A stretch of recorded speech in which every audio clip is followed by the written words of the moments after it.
आओ इलेक्ट्रिसिटी पढ़ लिया गाइस। इलेक्ट्रिसिटी की फाउंडेशन की दीवार बनाते हैं। इलेक्ट्रिसिटी की शुरुआत होती है चार्ज से। तो सबसे पहले चार्ज की एसआई यूनिट बताओ क्या है। लिखो, charge is a scalar quantity और वेक्टर क्वांटिटी। ये लिखो।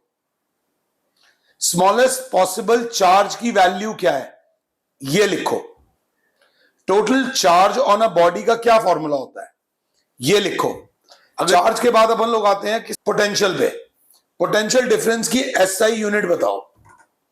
पोटेंशियल डिफरेंस को किससे मेजर करते हैं, ये बताओ।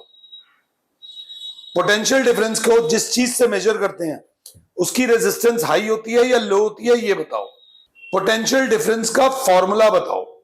पोटेंशियल डिफरेंस के बाद हम आते हैं करंट पे। करंट की एसआई यूनिट बताओ। Current is a scalar quantity और वेक्टर क्वांटिटी।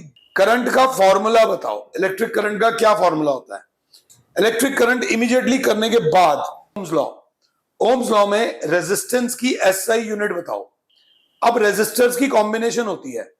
जब रेजिस्टर्स की कॉम्बिनेशन सीरीज में क्या कांस्टेंट होता है, फिर आता है पैरेलल कॉम्बिनेशन। पैरेलल कॉम्बिनेशन में रेजिस्टर्स के क्या कॉमन होता है, क्या कांस्टेंट रहता है, कांस्टेंट क्या रहता है।